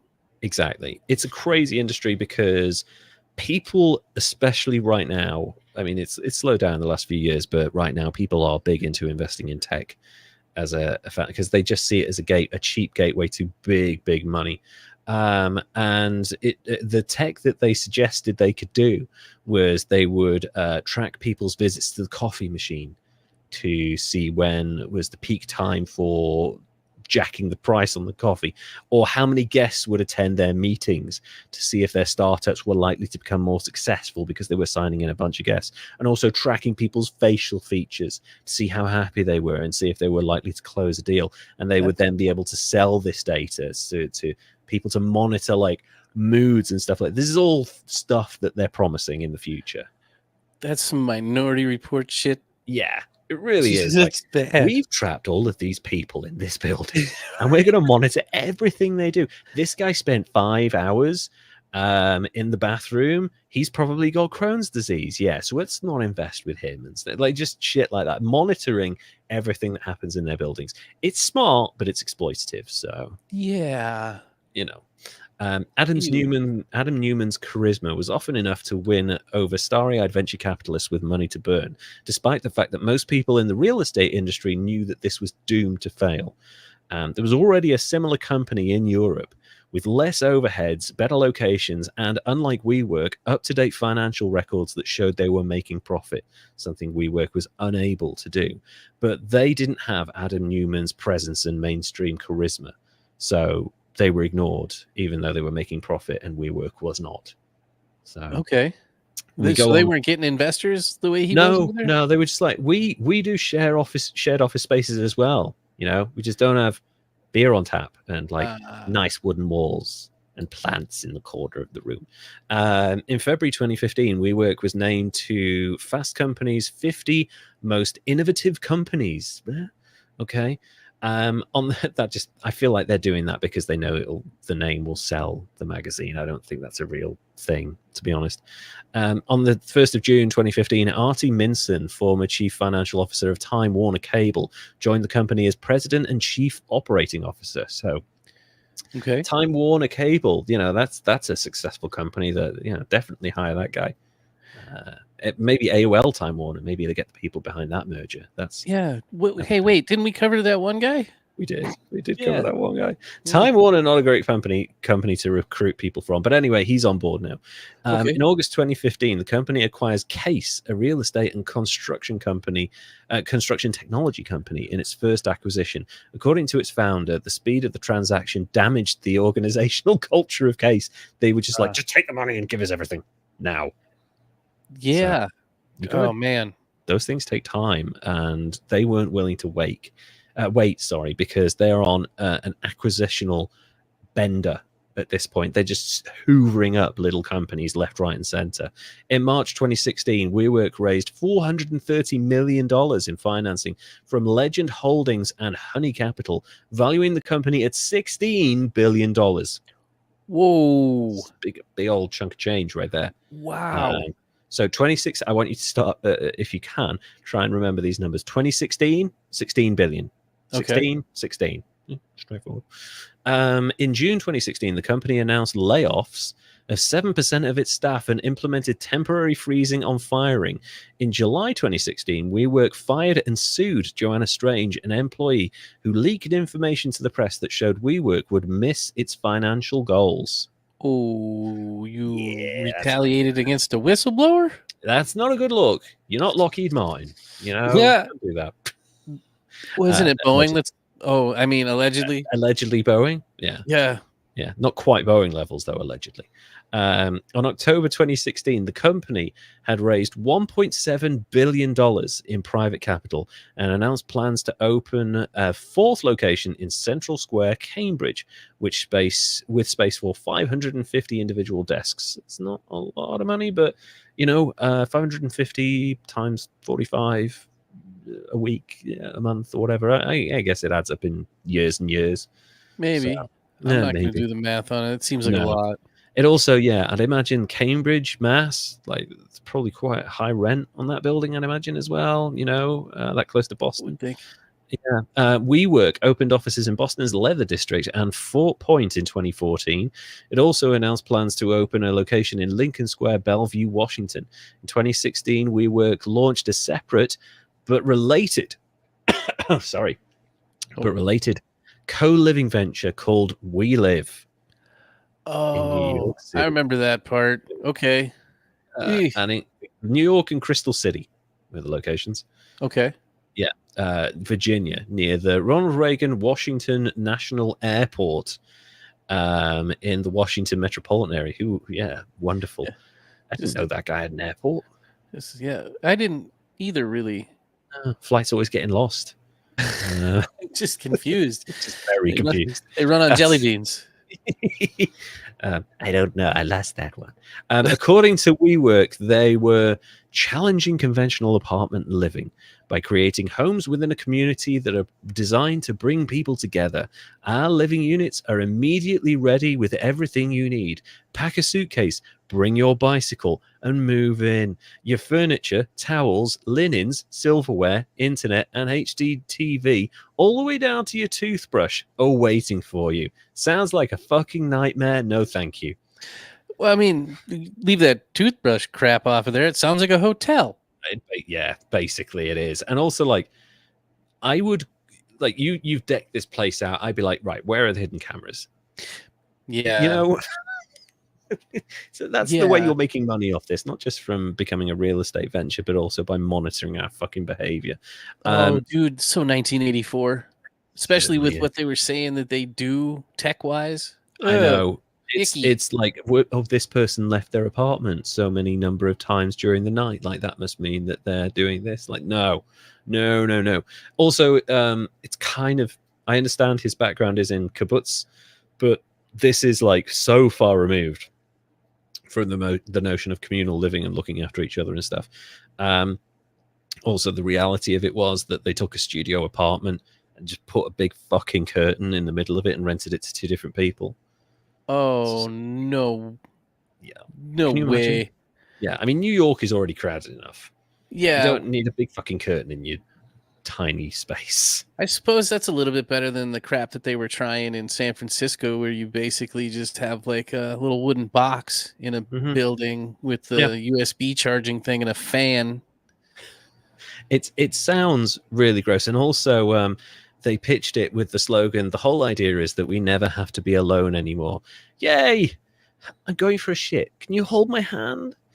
It feels so I don't feel lonely anymore. So gross. No, I want to be alone all the time. Yeah. A third WeLive location in Seattle was planned in the new 3rd and Lenora building in 2020, but the lease was terminated in October 2019.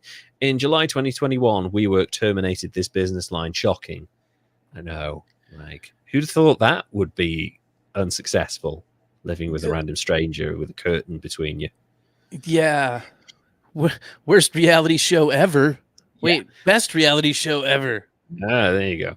Sounds more like the Franks in Amsterdam. Yeah, it's like it does.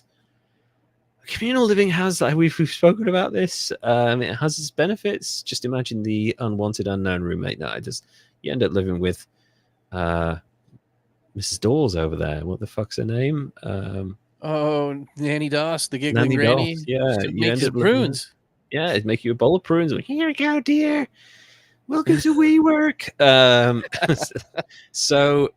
But there's more. It wasn't just WeLive. Let me tell you about WeGrow, another We mess. Is it a weed shop? Oh, it's no. That would have been much more successful than what ended up happening. In November 2017, Rebecca Neumann, back to Nee Paltrow again, launched WeGrow, a private school in Chelsea, a business that would help parents unlock their children's inner superpowers. What? It's the fucking X-Men. Oh, for real? Yeah. Only, the Xavier Institute for like talented mutants or whatever didn't cost 41 grand a year. I knew that would get 41 grand a year to unlock your superpower. That was like a thing that she marketed it? Like, oh yeah. What? Well, she didn't. She used the word superpower. Okay. It better be invisibility or flight, because if I'm paying 41 grand, it better be a really fucking good one. None of this like, oh, I can morph into different things. Like, no, give me a proper superpower, Yeah. No. Anyway, in September 2019, after an attempt to take the company public revealed deepening financial issues, it was announced that Rebecca Neumann would step back as CEO of WeGrow and relinquish her role in the We Company, which was now the parent company of WeWork and We Live and We Poop and getting stuff out of like control. That. It really is.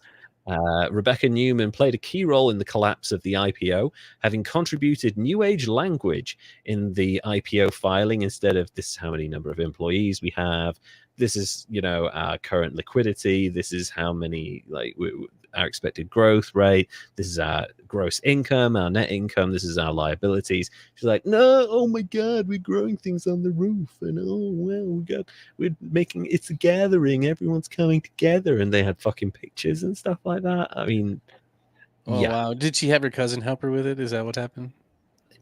Yeah. Rebecca, so we know it's just that.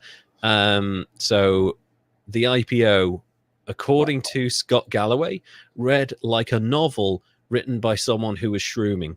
That's the way you want your business filings to read. Yeah, I want that on her tombstone. I filed an IPO and it read like a novel written by someone who was shrooming. Like that's so Paltrow right there.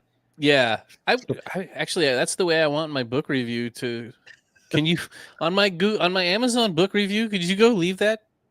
Yeah, I will do. Yeah, I felt like I was high while I was reading this. DJ, hi, welcome along. Good to see you. In October 2019, it was announced that WeGrow, the school, would close at the end of the academic year because they failed to go public and they're being run by someone who launched an IPO that was insane. Yeah, by the end, superpower wasn't making money. No, the superpower wasn't, strong financial advice. By the end of 2018, WeWork had gone on a spending spree and bought up a bunch of companies to the tune of billions of dollars.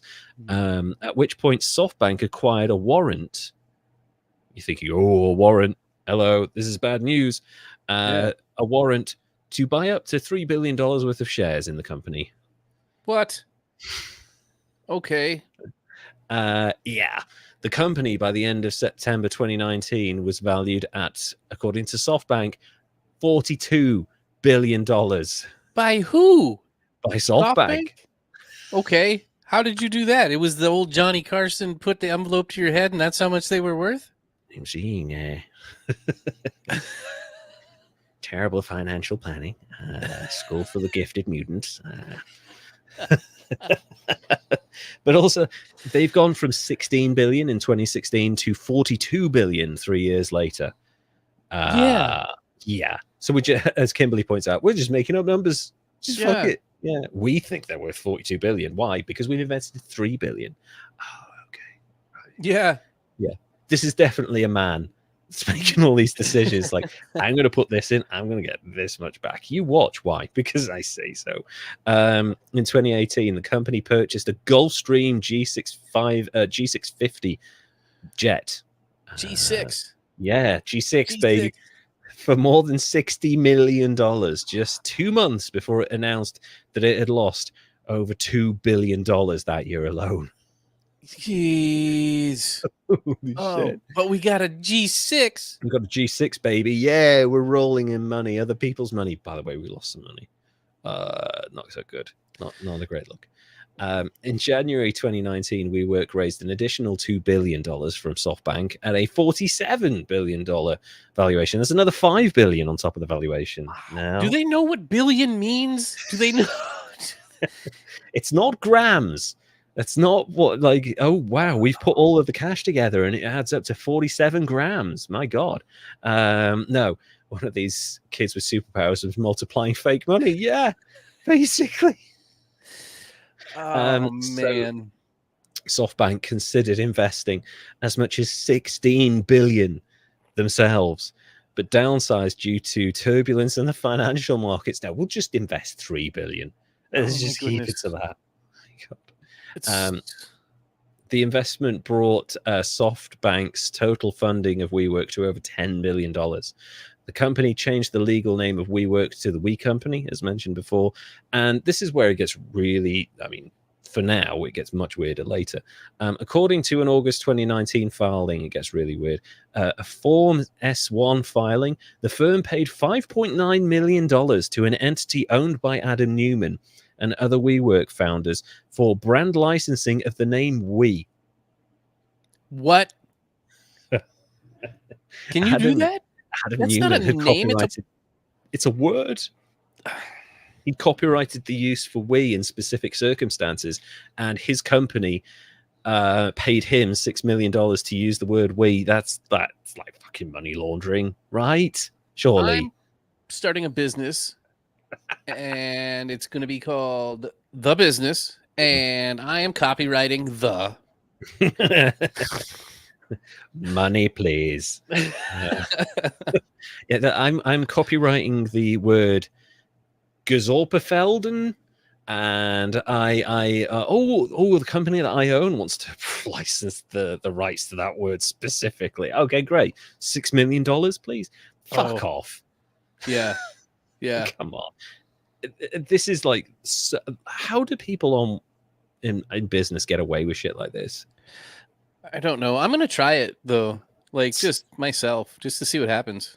Yeah, investors. The podcast will gladly take $1 million if you're just throwing it away. Yeah, our valuation is somewhere around 15 billion. I hear it's at least 15 billion, and like my wife gave me 20 quid for a takeaway the other day, so that means we're worth at least 19.5 billion now. So yeah. That's how that works. We're only mad because we can't do the same. Yes, we can apparently. So according to the Wall Street Journal, Neumann chartered the Gulfstream for a trip to, a different G6, because he didn't want to run up the miles on the company one. For a trip from the United States to Israel during the summer of 2018. Neumann and his friends spent much of the flight smoking weed. As you do. As you do. After landing in Israel, the flight crew found a cereal box stuffed with marijuana. Nice.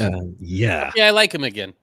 There you go. Yeah, suddenly we're back on board, and the flight crew grassed them up to the owner of the jet, fearing a marijuana trafficking incident. Which, I mean, that's a shitload of weed, and Israel's pretty tight on that sort of thing. The jet's owner ordered it to return to the US, and Neumann and his friends had to book a separate flight back. Not high this time. I'm sure there's weed in Israel. Why would you need to take that back with you? Come on. Is it that bad of weed? I mean, gosh. Imagine they were taking some like Afghani weed over to Israel. We've had to make a stop off in Kabul. Goodness. Downtown Fallujah. Why? There's no reason. We just like gunshots. Fearing marijuana. I've covered that part. Now let's get to the crazy shit. This is the next level shit. Because I mean, most of the stuff we've covered so far, you're like, okay, dodgy business shit, dumb business decisions, crazy valuations. Like, we've heard stuff like that before, right? Businesses go crazy, they do crazy shit. But according to the Wall Street Journal, back in 2019, it reported that Neumann had aspirations to live forever. Oh, is that true? Yeah, he's a Highlander. There could be only one. Oh man. He wanted to become the world's first trillionaire. He wanted to expand WeWork to Mars because so many entrepreneurs. Yeah. He's trying to be Elon before Elon. Basically, yeah. I think this is peak Elon. This is when Elon could do no wrong, except when he was calling like random people saving kids in caves pedophiles and stuff. But you know, I'm not gonna lie. I think I like this guy better than Elon. oh yeah, I do too, because Elon's terrible. So he wanted to expand WeWork to Mars, but he wanted to become Israel's prime minister, which is a little bit more in the realm of sanity, but okay. And then he goes on to the next one: become president of the world. You know, well, that's not a job. No, that's like Warhammer 40k shit. Like, yeah, emperor of humanity. What are you doing, Adam? Perfectly normal billionaire behavior.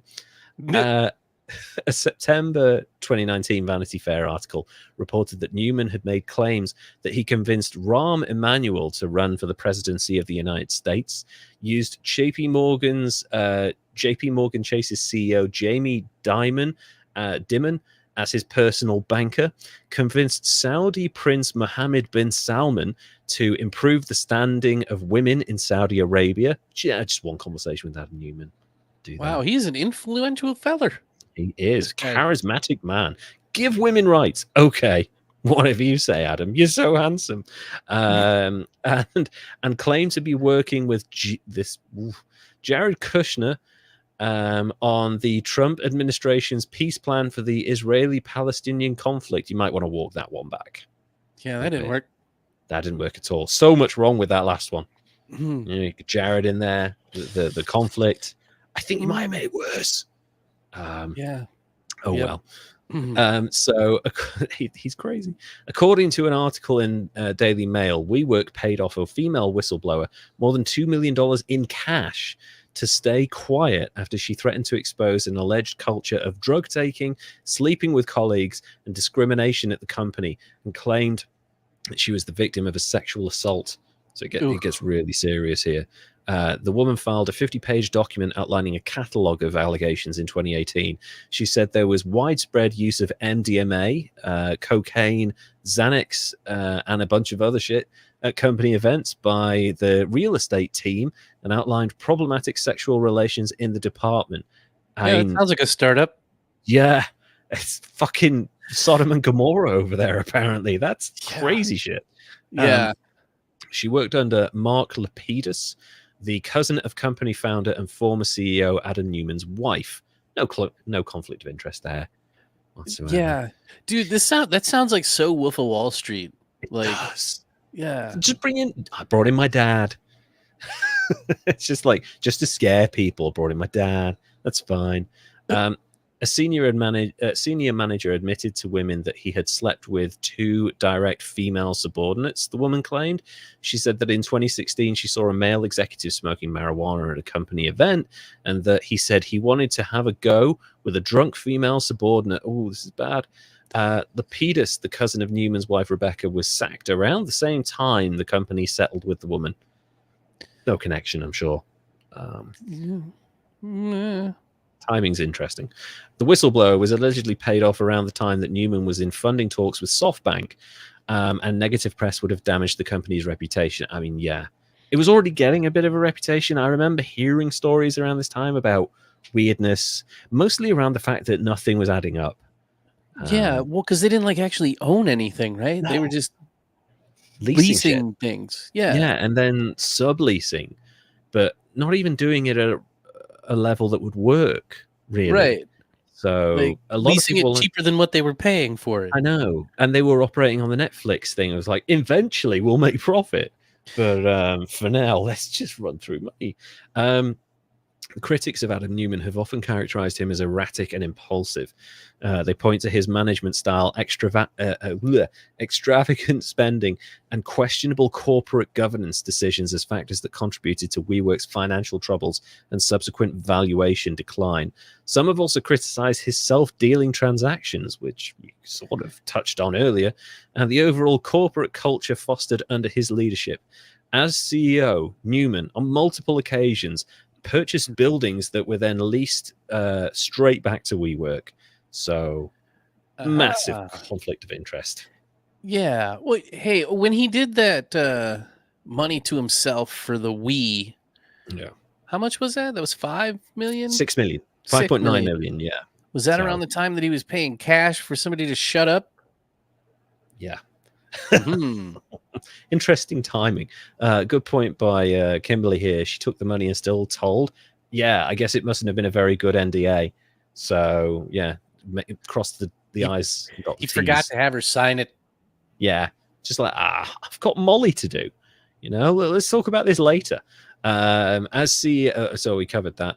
Observers noted that as a potential conflict of interest, and one that would not be allowed if WeWork were a public company. Exactly. It's a private company at this point, so he can get away with basically buying property and leasing it back to himself. During his tenure as CEO of WeWork, Neumann also purchased a $90 million worth of residences, including a 60-acre estate in Westchester County, New York, a 6,000 square foot condominium near Gramercy Park, 2 homes in the Hamptons, and a $21 million mansion in Corte Madera, California. Just a reminder, WeWork never made any profit under his leadership. Wow. Yeah. Well, But he's got pretty $90 good million then. worth of property. Yeah. That's maybe they didn't make any profit because they were paying him too much. Maybe, or funding, or leasing back from him at crazy rates. Who knows? On September the 22nd, 2019, there were reports from outlets such as the Wall Street Journal that various WeWork directors were planning on asking Neumann to step down as CEO after a tumultuous week in which his eccentric behavior and drug use had come to light before a planned IPO. Not good timing. Not at all. I was doing blow and I forgot to file the papers. I'm sorry. So the Wall Street Journal reported that he had taken $700 million out of WeWork before the IPO, amongst other details, and undermined his position at the company. That'll do it. Wow. With $750 million in shares. Fuck. Neumann also directed We Holdings, LLC, a company managed by Neumann and McKelvey. So he's telling himself to unwind the transaction of the $5.9 million in stock that the company had paid in exchange for the We trading. So he's like, no, I'm going to have that stock back, if you don't mind. Okay. God, there's so many Wees. Yeah. We all the way home. I would like my We stocks back so that we can do some Winsider trading. On September the 24th, 2019, allegedly, he resigned, and Artie Minson and Sebastian Gummingham were named as successors. That's a name.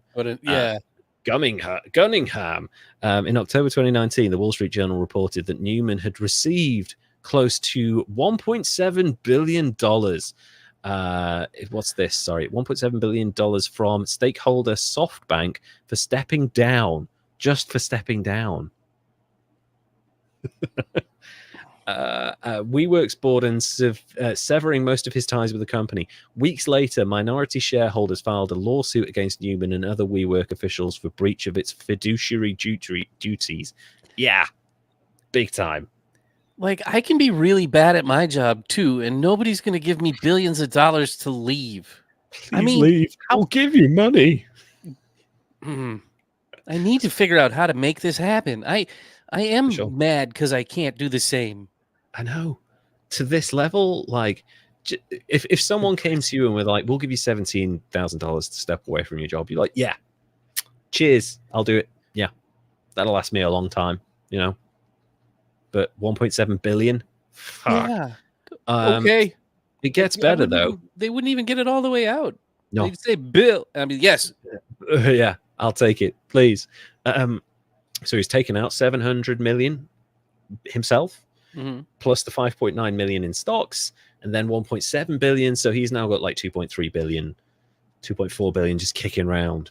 The Wall Street Journal reported that Neumann had received about 130 million of the 185 million dollars in consulting fees agreed to be paid by SoftBank before SoftBank ceased making the remainder of the payments to him. So he got another 130 million on top of that.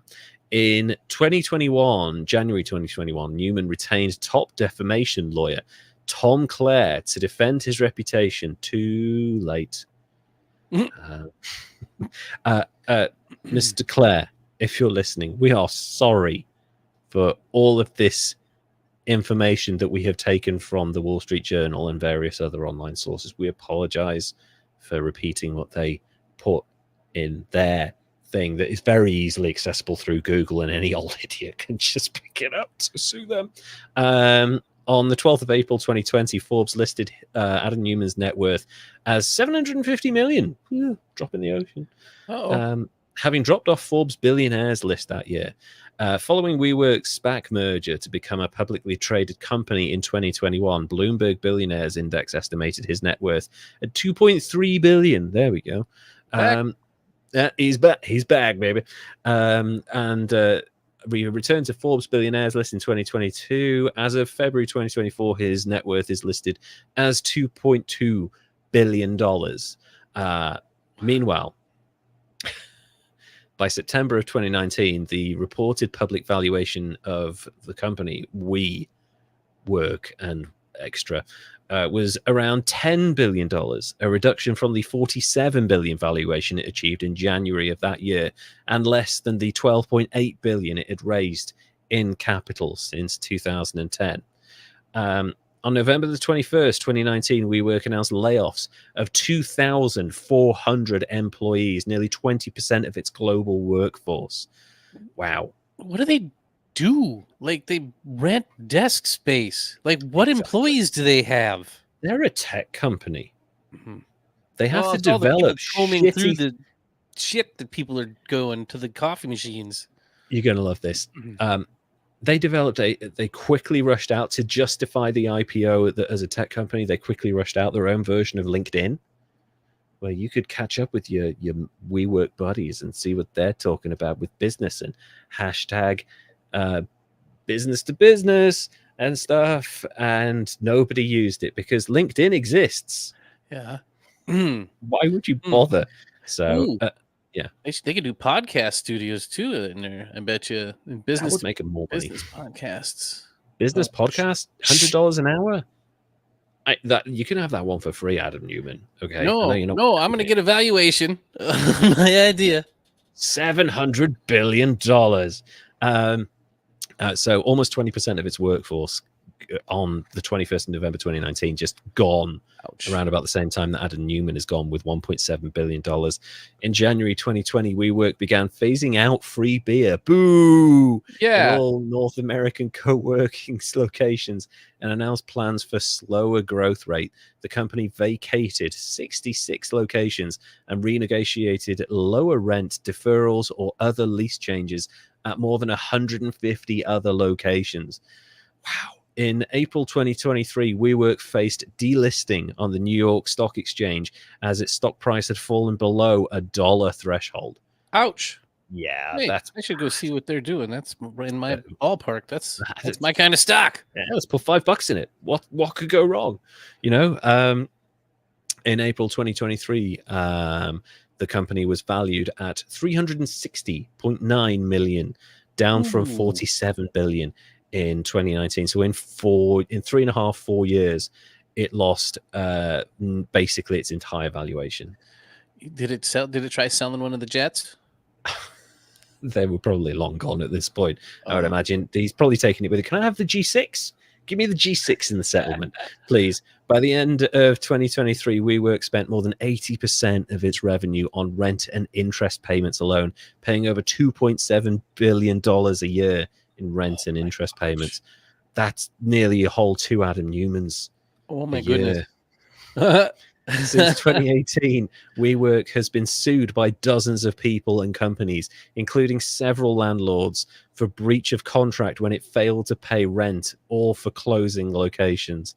But let's end on some good news. Since the collapse of WeWork and associated companies, it has been discovered that Rebecca Neumann played a key role in WeWork's downfall. Oh, wait, no, that's not the good news. Sorry, let me get to the actual good news. In 2020, Rebecca Neumann bought back some of WeGrow's assets and started Student of Life for Life, a new school. Student of Life for Life. Solflow. Is this Is this like continuing education? She is back at it. Kanye West schools have got to watch their backs. Is this for kids or is this for grown-ups? This is for idiots. Okay. Yeah. Ooh, we can start a school. We can start our own school. We won't charge 41 grand a year. Yeah. Holy shit. 40, just 40. Just 40 and a half. God, administrative costs to cover. Jesus. But yeah, so Rebecca Neumann is back in the education field, teaching kids about how to completely read auras. And destroy your IPO offering in by drawing in crayon or some shit. So there we go. That's WeWork and Adam Neumann and a bit of Rebecca Neumann knee Paltrow in there as well. Just the most insane story. WeWork is still around. They're nowhere near as prominent as they were, and I think they're going to be the next Pan Am. Yeah, I think There's a big WeWork building in Tempe. I drive by sometimes, and I'm like, I thought that they went away. I forget that they exist because I thought after he ruined it and walked away a billionaire somehow still, that they went away. But no, apparently they still have a few $100 million. Still plugging away, 300 million as of April 2023. Not sure what level it's at now, but that means they've got a few locations. It's kind of like going up to Canada and going, oh my God, Toys R Us still exists. What the fuck? Yeah. Man. We work, you work, we broke. Nice. That's a good slogan there, Kimberly. $50 million to that lady. I can't, like, I want to score all of the banks and investors like super high just because it's like he's just saying buzzwords. Like he's just saying made up stuff, and you're like, here's some more money. Here's another 3 billion. You're now worth 50 billion. Like, it sounds fancy and good on paper, but like there's no substance to anything that he's saying, and then he's bringing you nothing, and you're just like, here's some more money. There was no analysis of what would be the best case scenario for this company. They were just throwing money at it, thinking it would work. I think potentially some of them invested money thinking this is going to be the world's greatest incubator of businesses. But at the same time, like, how are you going to get hold of that? Like, how are you going to get a piece of the pie? They were all watching, what is that, Silicon Valley on HBO at the time, and they were like, that's how we'll do it. Yeah, they're all going to be genius billionaires. Yeah. It's such a weird one. I wouldn't... Adam Neumann is obviously the core person in this whole story, but the larger story, as you say, is the period in time where venture capitalists were just throwing so much money at random people. The kind of the bloody... What's her name? The blood woman that we mentioned earlier on. Now I'm breaking. It's Theranos, but I can't remember her name now. Yeah, Elizabeth Holmes. There we go. There we go. Yeah, just people throwing money at these like startups that really, when you look at it, you're like, where is this going? There's no end here that could possibly ever justify this. They don't own these buildings. If they owned these buildings, it would be a different matter altogether. If WeWork owned 50 or 60 locations across the US and the world, you'd be like, okay, those are big office buildings. At least they own those. They didn't, No, they're just paying leases that were more than what they were leasing them out for, which is like insane. Dumb math. Yeah. Come on, man. So I guess for that reason, I think a 78 is fair for him. I would say so. And because of the whole party culture and the you didn't get too much into the retreats and stuff that he was throwing, and the like mandatory come out to these, like, pay us money to go to these retreats and do drugs and be crazy, like stuff that's in that documentary. He was super charismatic, and I am jealous that he was able to talk people into giving him so much money. I wouldn't be able to live with myself personally.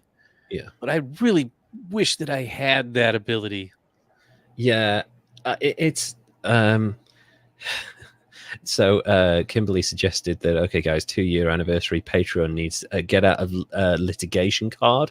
I'll get a WeWork scammer degree. Nice. It's so difficult with this because it's another example in human history where we look and we say, how is it that these charismatic people that really don't actually have anything to say of real substance, they're just very good at saying nonsense, get away with the most ridiculous behavior? It's just repeated throughout history. And it's kind of more so now because we have a culture in the modern times where people get called geniuses.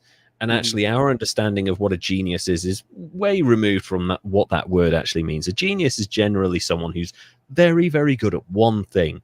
But we see it as someone who can do everything perfectly. Like Elon Musk has been called a genius. He's not even good at one thing, you know? He's good at being odd. He's good at being a like self-sabotaging lunatic. I remember back in the day when Vince McMahon was called a genius, and I was like, no, he's not. He's a good promoter, but he's not a genius. And you know, when he came back and was involved in like repeating the business, now people are like, thank God he's gone. The product has improved significantly since he left.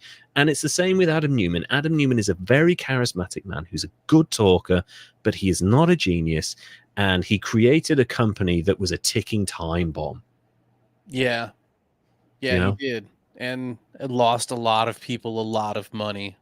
And a lot of jobs. I remember the sad thing as well about watching that that WeWork series on Apple Plus was a lot of the people that joined that company at the lower levels in the early days and who were there for years and years and years were genuinely convinced that when the thing went public, they'd be millionaires because they'd be rewarded for their service by Adam Neumann, who'd be like, oh, here you go. Here's like $2 million for you. You've been working on reception for 5 years, you know, and none of that happened. They all ended up losing their jobs. See, and I can feel for that. I can feel for that a lot because I've worked for startups, for companies that said we're a tech company, but we're in this industry. We're this industry, but a tech company. And then, not so much. Just another of the same, just a flashy version of the same of anything else. And you end up, it's a tough, sad thing. So maybe I should give him more, but I'm still going to stick with the 78. No, 78 I think is fair, and also this is a fair thing. I want to repeat what you're saying in a slightly different way. Is that when companies promise you that they'll look after you and treat you well and stuff like that, just we've learned from experience that you need to be careful, and that it's very easy to be drawn in by these promises of we'll look after you, you'll do well with us, you'll go far with us and stuff. But actually, you need to look after yourself because you will have your best interests at heart, and you can give all you can to a company. They may not look after you. So make sure that you are aware of that, because a lot of people have been left in the wayside as a result of promises that have not come to fruition. Meanwhile, certain people have run away with an awful lot of money. Kimberly agrees that genius is used way too often for too many people. It really is. Like, we're under a pandemic of genius. And actually, if you look at the definition of genius in children, it's generally just children that have got incredible memories. Like, they can memorize sequences or numbers and stuff. Which is really just a recorder. Basically, you're a human computer. Yeah. Essentially. Well, I mean, that's better than just remembering stuff. That's just a tape recorder. Yeah, exactly. So essentially, calling someone a genius is a difficult label, but also when you meet someone who's charismatic in business and is promising the moon, just rein it back in. The reality is not that this person who keeps the valuation keeps growing. It's rare that it ever works out. So look after yourselves. Try not to fall in for people who are charismatic and like supposedly caring on the outside. Also, just a random thing, that there is a connection here between Adam Neumann and Nannie Doss. Doss? Yep. Doss. DOSS. DOSS, not the operating system. I guess people don't look under the bonnet enough. They don't look under the hood. They see one thing, they think it's probably the way, and I understand it. You don't necessarily want to see behind the curtain, but if people had paid a little bit more attention to Adam Neumann, I think a lot of people would have been better off. And same thing with Nannie Doss, like lives would have been saved. So the lesson is, I guess, just it's okay to have a little bit of kind of distance from these things and to be a little bit cautious. That's not a bad thing. That's your instincts kicking in a little bit. Yeah. that this felt very MLM-ish without the selling. Yeah, there was that kind of cult vibe around the whole thing the whole time. So I agree. I agree too. Yeah, 100%. So that's our show for this week. I had so much fun researching Adam Neumann. Because like you, I'd seen the documentary and I'd like read some stories and I'd seen this series and I thought I understood everything. And then you get into it and you're like, oh my God, there's so much here. Like, and I only covered like maybe 70% of what went on. Like you said, I didn't cover the retreats or like the allegations of like physical assault and stuff. Yeah. Like, I didn't cover any of that. Yeah. I didn't want to, because I couldn't find a double source for it, so I didn't want to go into it too much, but there were like a bunch of weird shit out there that I could have covered. So I would encourage you to watch the documentaries on Adam Neumann. They're very similar to the Fire Festival thing. It's kind of, you can watch the doom unfolding before your very eyes, and also although again, Jared Leto, I mean, we're talking about cults on islands, he's probably very familiar with that, but is it as bad as his Joker? He's really good in it. I don't really like him as an actor or person, but Anne Hathaway's brilliant in it. I'd really recommend it as a series because it is fascinating. Apple TV doesn't have an awful lot that appeals to me on it these days, other than like Ted Lasso and stuff. But that is particularly good. I think it's 4 or 5 episodes, and they're each an hour long. So it's a good couple of evenings that you can watch it. Recommend you go and watch it. It's a really good performance by everyone involved, and you can't quite believe what you're seeing. The level of insanity is, like Derek said, similar to The Wolf of Wall Street. It's almost unbelievable what happens. Yeah, Kimberly, thank you so much. This was amazing, guys. Thank you. Yeah, thank you. And thank you to all of our other patrons who have been supporting us throughout this process. If you would like to support us financially so that we can quit our jobs and live in the forest and do this as a full-time gig and live in a van down by the river, go to patreon.com/History's Greatest Idiots, where you'll get behind the scenes stuff from our lives. You'll get exclusive Patreon recordings. You will also get a bunch of gifts on your anniversary and for joining, but also generally you'll be able to stay in touch with us, and we may soon be putting up ad-free versions of the podcast on there as well. So let's join together, and you can chuck us a few bucks. Also, we're available on Instagram at History's Greatest Idiots. Please go and find us there. And we're also on YouTube. If you go to just search for at History's Greatest Idiots, because they have ats now on YouTube. So yeah, go and find us there. History's Greatest Idiots. We pop right up, and some of our stuff has done really well. We got 450 views of the short we put on there that had Nicolas Cage's manic face on the front. So that did really well. So I had a lot of fun with this one. Nannie Doss. Yeah, man. I interesting story, well told. Really enjoyed that, Derek. Thank you. I had fun with it. Thank you. Yeah, it was really good. And so we will be back in a couple of weeks with a new story, possibly not as high profile as Adam Neumann, but we'll definitely find some more insane people so that you can learn lessons and not do an Adam Neumann. Although if someone offers you $1.7 billion to walk away from a job, take it. Oh yeah, like fuck that. Like, no one's saying no to that. Maybe but donate. If they offer you some prunes, no. Say no to the prunes, yes to the billions of dollars. If you then want to take those billions of dollars and invest them in poisonous prunes, that's your business. But also donate the $1 billion to charity and keep the $700 million for yourself. That's all you need. You know. And then join Patreon and donate some of that to us. Give that to us. We'll make a new Adam Neumann tier. That's $1.7 billion. That's how much you'll donate every month. So thank you all so much. We'll see you all again in a couple of weeks. Derek, would you like to say goodbye, please? Goodbye, everybody. And we will see you all again very soon. Take care now. Bye.